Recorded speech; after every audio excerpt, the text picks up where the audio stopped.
Hey guys, it's Maymay and welcome to another Stamp Club reveal. This one is for December of 2025. Again, where does the year go? I say it every single time. This one has been a little while coming. I'm excited to have it. If you have been around for a while, you will know that we have something called the Never Ending Calendar. And I don't believe we've released a Never Ending Calendar in probably 3 years now. And we have some really cute ones. We have some that have, we have one that has a really cute font. We have a larger one. And I wanted something that had a modern font, something newer and something we could kind of freshen up for our newer projects. And that's what we're giving you this time for January. I love these for January. They make really good gifts if you want to make a couple of gifts before before the new year starts.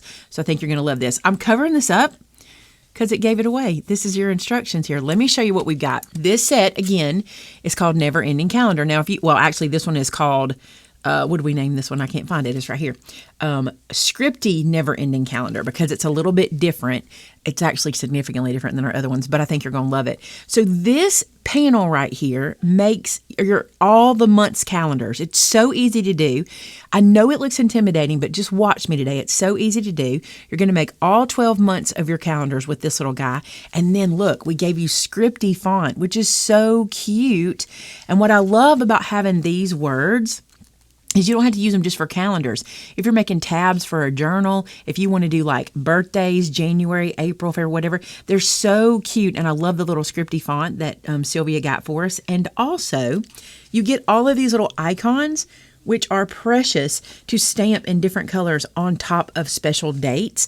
So this is an updated version of one of our original Never Ending Calendar, but I think you're going to love having these scripty fonts. And wait till you see how this lays out. It's so, so cute.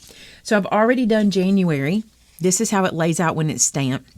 And what I adore about these kinds of stamp sets is you never have to replace them. You can use this year after year after year because you can change this as you go. Now, this one, what I love too, is we did the scripty font here, but we also gave you a different font here. So if you have the older version, you've got a really cute font and they won't be the same. So they won't match up. Everything will be different, but you can mix them and match them if you want to. But this one, it gives you a different look, a new look for your calendar. Now, this little piece that I have here, I cut 12 of them. They are 3.5 by 2 3/4. This is perfect for what I'm fixing to do.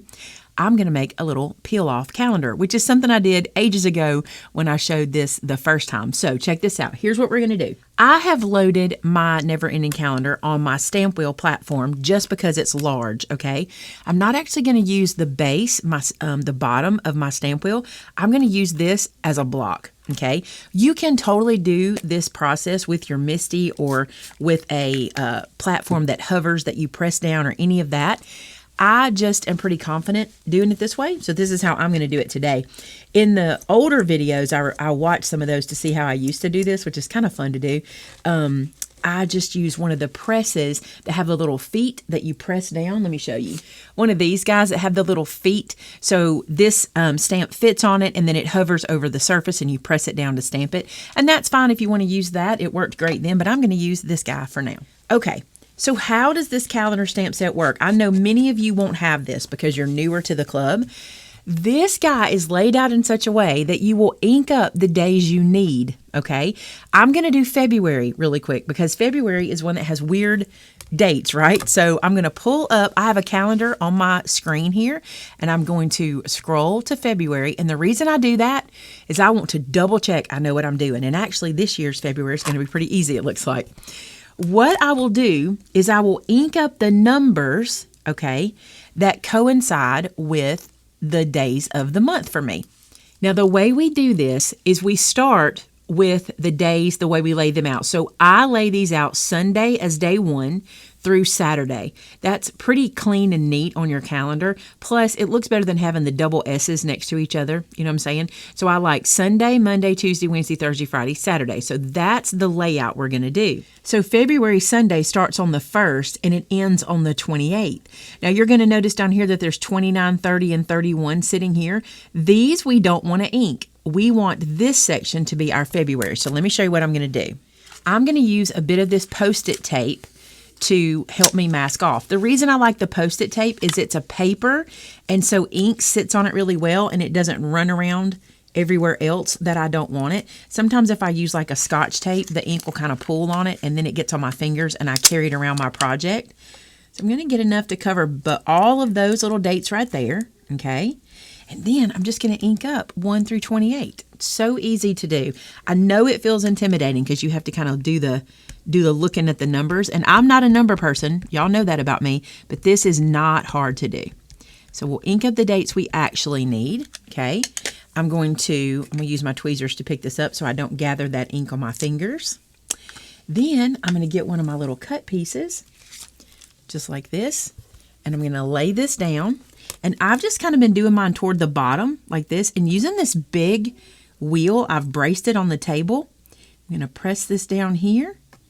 And then all you want to make sure you do is you run over all of the columns of numbers because you can pick it up too quick and not get all the way out to the edge and the top. So make sure you run over everything and give it a good press and then lift that up. And now we have the months that we need for February. I have my days loaded on this guy. So I'm going to ink this up and I'm going to stamp right above. And you can go as far above as low, wherever you want. You can measure if you like and make marks and things like that for where everything lines up. But you can see here, we do our little days of the week. And look how easy and how neat and clean that is. It's just not hard to do. Then I'm going to take the word February, just like so. Pick this up. This font is so good. If you know someone whose name is like June or April, this is going to be so cool to use these for their name whenever you're making things for them because they're so pretty. Look how pretty that is. Then we bring these over. We have January and we have February done just like that. Let's do another month together. The biggest trick, the biggest thing I want to tell you is you want to clean between, okay? You want to make sure you're cleaning the ink off because you're going to be overlapping some of these numbers sometimes in your current months and in your next month that you're going to be stamping. And so you want to make sure you clean these really well. The cool thing is they're such a tiny font that they don't hold a lot of ink, but I do like to really clean that in between. All right, I'm going to go back to my calendar and I'm going to look at the month of March. So March is a super easy one. March starts on Sunday the 1st, and it goes all the way through the 31st. So for this one, gosh, this is super easy. We're just going to ink up all this whole end of our calendar down here from the 1st. And I want to make sure I got that whole column. And sometimes I don't. Sometimes I have to sit this down and kind of sneak into it and make sure I'm getting it all on my ink pad. Okay, so that's going to be March. This is an easy, easy one. Here's our cardstock. I'll line this up at the bottom, just like so. Press that down and make sure I rub everything.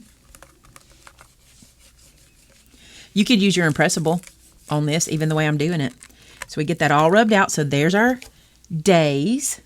Let's do our week, the week abbreviation, right above.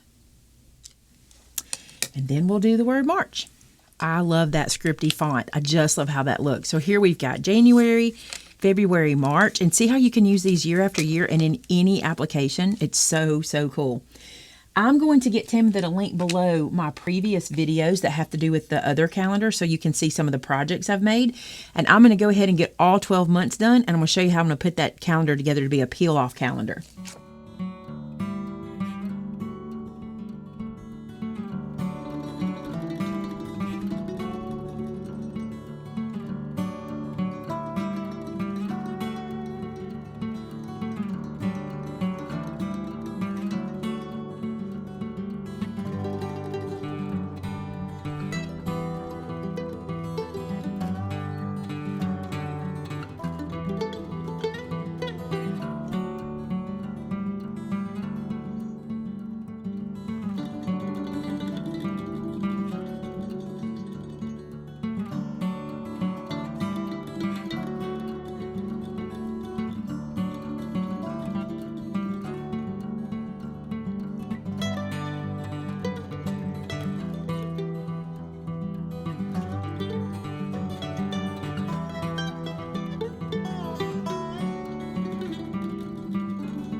So you saw me do that. I got all of the months all stamped. They're so cute to do.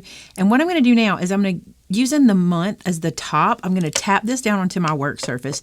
The reason you want to do that is you just can't cut perfectly. You're going to have ends down here that don't perfectly match up, but we need the top to perfectly match up. And then what I will do, you can do this with clothespins, or you can do this with your reverse tweezers like I'm going to do. I'm going to lock this in with my reverse tweezers just like that. And this is exactly what I did back in the day. I'm going to do it now too. With this all together like this, I'm going to take my art glitter glue and I'm going to pile glue on the end down here, pressing it down in between the pages. And we're just binding this together. The art glitter glue works perfectly. I used it myself back in the day. It works great to do this. Once it's dry, you can just peel your little calendars off. You might want to add another piece to the back that's like a solid piece that you glue it onto your project with. But this is how you can make your own little, like rubber cement, but not, you know, because this is really usually done, I think, with rubber cement. But this works just fine. And you can, I'll bring this to the camera so you can see how much I'm putting on there. I mean, it's a pretty good bit. Kind of bubbles, but once it's dry and you've pressed in well, it'll start to kind of sink in a little bit, like right here it is. So you just want to pay attention to that, because you do want it to sink in a bit and grab all the pages. And once it's dry, you can just peel your little calendar pages off and you've made your own little calendar to put on your projects. I just love it. I think it's so cool. I love this style of stamp set, and I'm excited to have a new font version of it. And I know a lot of you don't have it. So funny, because I was showing it to Shannon, and Shannon has worked for me like 6 or 7 years, and she's never used the calendar stamp set. So she was like, this will be so cute for Noah's teachers. I'm like, yep, it'd be perfect. I'm going to let that sit and dry, but it'll be ready to go. And that is your December set to get you going for the year. You'll have all of the little things you want to do. And even if you do planning, you can use this for planning or anything. It's perfect. You can put a calendar anywhere you want it. All right, you guys, thanks so much for being a part of our club. And as always, you know, if you make a project using this stamp set, post it to our customer gallery. It enters you to win a $50 gift card. And you might have been the winner from our $50 gift card from last time. So you want to be sure to check the top line of this video description to see. All right, thanks so much, guys. Till next time, bye now.